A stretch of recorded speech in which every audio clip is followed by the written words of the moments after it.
merci à toutes ces personnalités qui ont accepté de venir ici témoigner leur reconnaissance aux donneurs de sang. La célébration de cette journée constitue pour les donneurs de sang un cadre de rencontre, d'échange et de partage.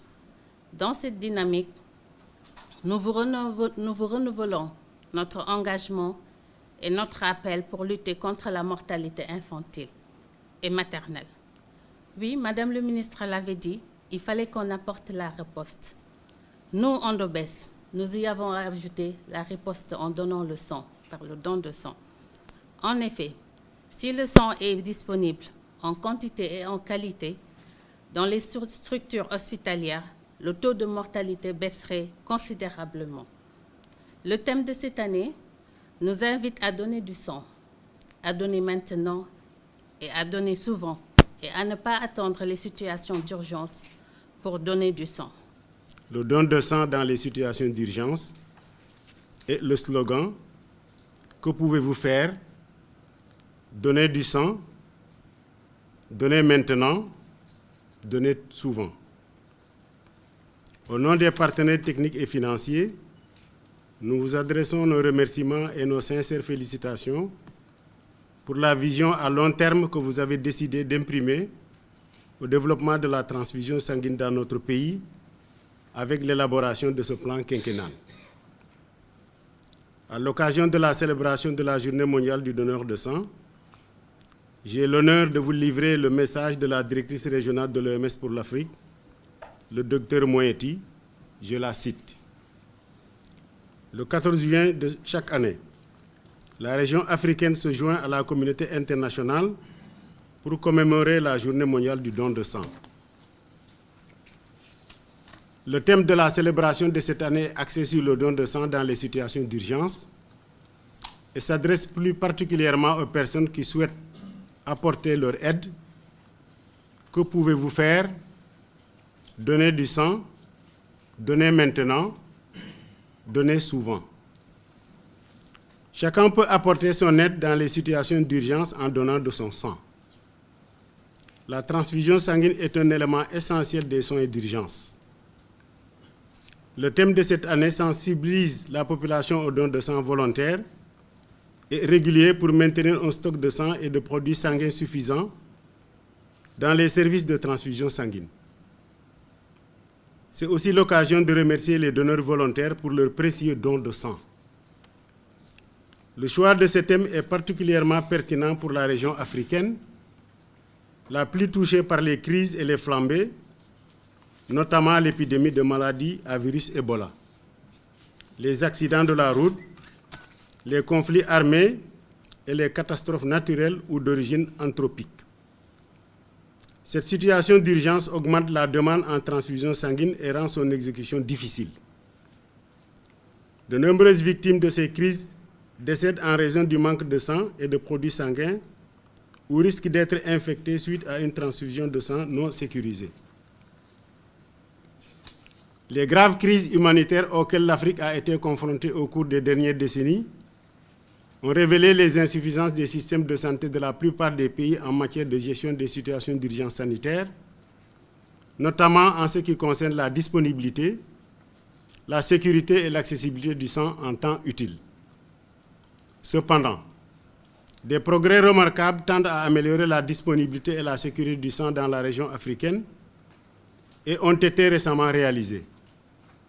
Il ressort du rapport de 2016 sur la sécurité et la disponibilité du sang dans la région africaine que plusieurs pays ont amélioré la disponibilité du sang et la sécurité transfusionnelle conformément aux résolutions de l'Assemblée mondiale de la santé et du comité régional en la matière.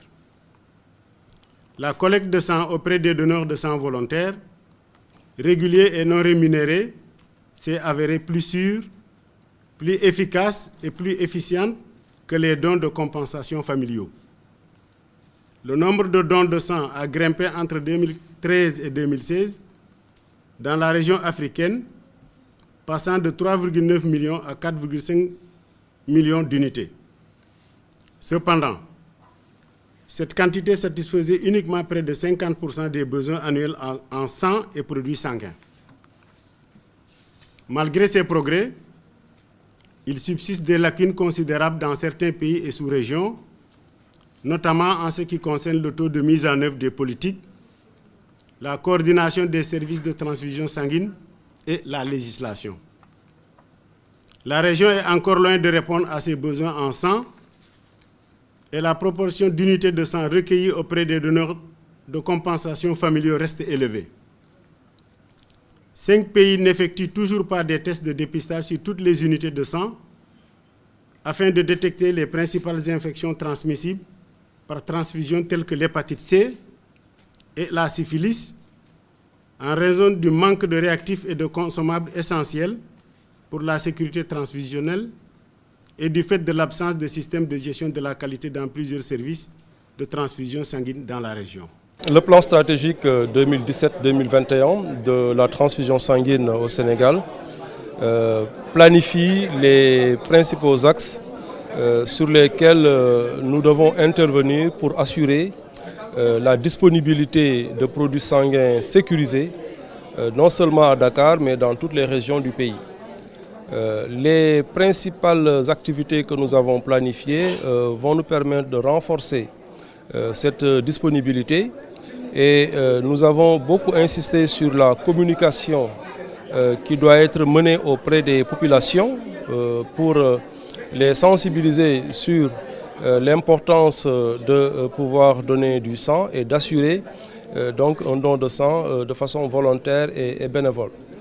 Nous avons également planifié des activités pour la sécurisation des produits sanguins. C'est une priorité que le sang qui est distribué dans tous les pays puisse bénéficier de dépistage avec des tests de très bonne qualité et assurer une transfusion sécurisée partout dans le pays. Nous avons aussi insisté sur l'importance que dans toutes les régions du pays, qu'on puisse avoir le même niveau de disponibilité et de sécurité qu'au niveau de Dakar.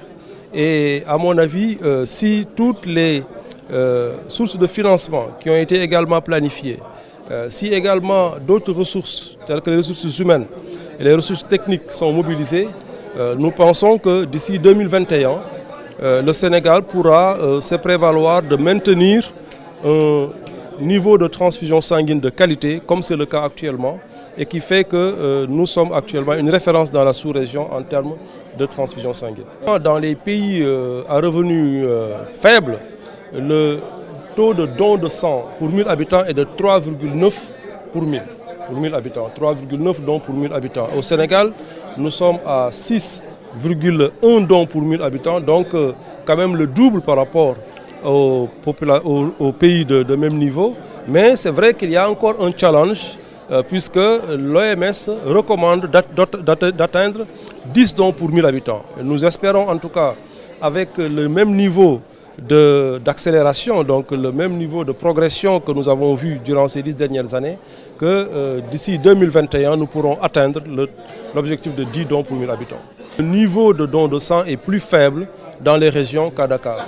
Nous avons vu que globalement, le don de sang à Dakar, c'était de 12 dons pour 1000 habitants, mais quand on voit dans certaines régions comme Kolda, Sédhiou, Matam, on a moins de 4 dons pour 1000 habitants. Donc nous avons senti la nécessité de renforcer davantage la communication dans ces régions-là pour permettre une meilleure couverture.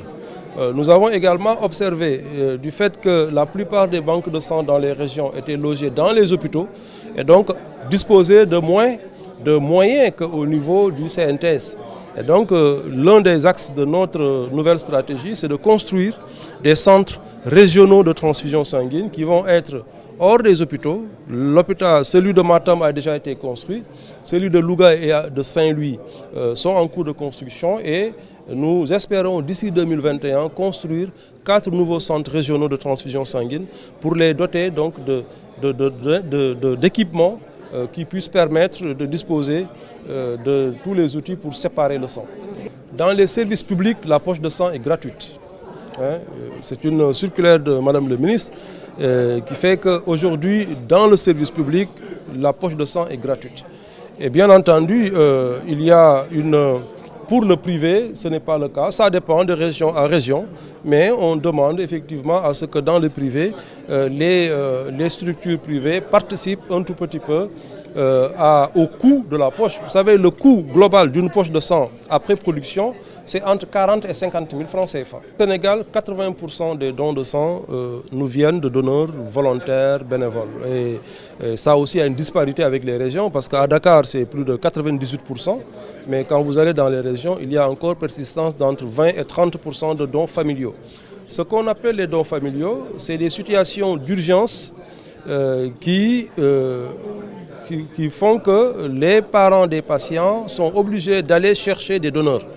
Et c'est un travail qui se fait souvent dans un contexte de stress et ce n'est pas les meilleures conditions pour pouvoir assurer une prise en charge optimale. C'est pour cette raison d'ailleurs que le thème de notre année, de la journée mondiale du don de sang cette année, le don de sang dans les situations d'urgence, insiste sur le fait que les donneurs doivent aller régulièrement faire le don de sang pour qu'il y ait un stock suffisant dans les structures hospitalières et permettre à ce que dans les situations d'urgence qu'on puisse prendre en charge précocement les problèmes.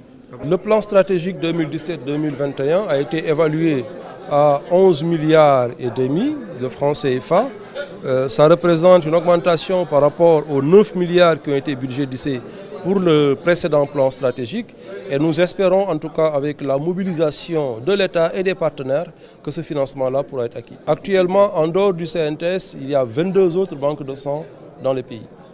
Les banques de sang, c'est le centre de transfusion. On parle de centre national de transfusion sanguine, on parle de centres régionaux de transfusion sanguine et on parle donc de postes de transfusion dans les hôpitaux. Y compris les 22, y compris les privés. Mais c'est ça qu'on appelle... Non, dans les privés, il n'y a pas de banque de sang dans les privés. La transfusion sanguine au Sénégal est assurée par le service public.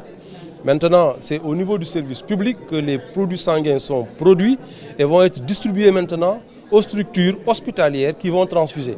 Et dans ces structures, c'est soit du privé, soit partout où les patients sont hospitalisés, on peut transfuser du sang. Mais ce n'est pas eux qui produisent.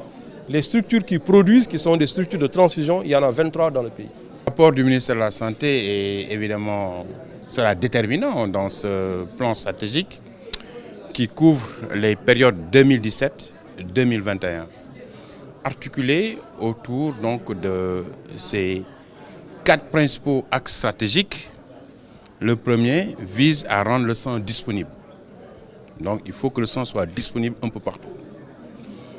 Aussi, le deuxième axe, c'est faire de sorte qu'il soit accessible, que les gens puissent accéder au sang quand ils en ont besoin.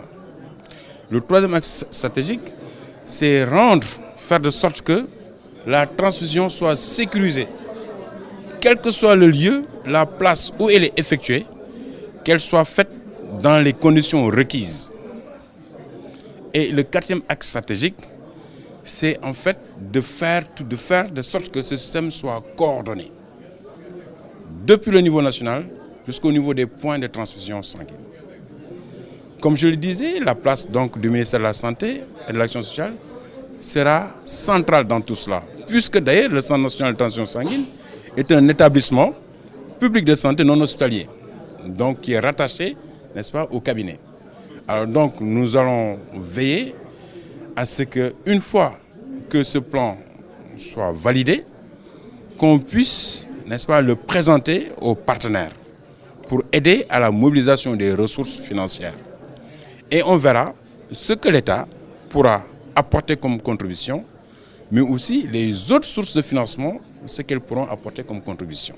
La loi est assez avancée, hein? Donc je pense qu'on en a parlé tout à l'heure. Hein, et elle est très bien avancée et on pense que elle pourra entrer en vigueur, n'est-ce pas, incessamment. C'est ce qu'on appelle la validation technique. Donc vous voyez déjà à la présentation donc, de ce plan, il s'en est suivi des discussions, beaucoup de contributions ont été faites, des suggestions, des recommandations. Et tout à l'heure, alors les participants vont être divisés en groupes de travail. Et au niveau des groupes, le travail va se poursuivre et à la fin, ils vont produire un document qui sera un document validé techniquement. Et en ce moment-là, alors on viendra le présenter au cabinet pour que ça soit adopté. Donc aujourd'hui, au sortir de cette journée, on pourra considérer que le plan stratégique 2017-2021 sera validé. On a vu qu'il y a eu presque tous les services sont représentés. Donc les directeurs d'hôpital sont là, les directions sont là, n'est-ce pas? Et nous allons poursuivre ce travail de collaboration. Puisque la transfusion sanguine interpelle, comme vous le dites, au premier plan d'ailleurs, la direction de la santé de la reproduction et donc du suivi de l'enfant. Puisque ça touche essentiellement le problème de santé maternelle et infantile. Donc il faut que cela puisse travailler en collaboration avec le Centre national de transfusion sanguine et nous allons tout faire pour que cette collaboration à l'intérieur du ministère soit plus fluide.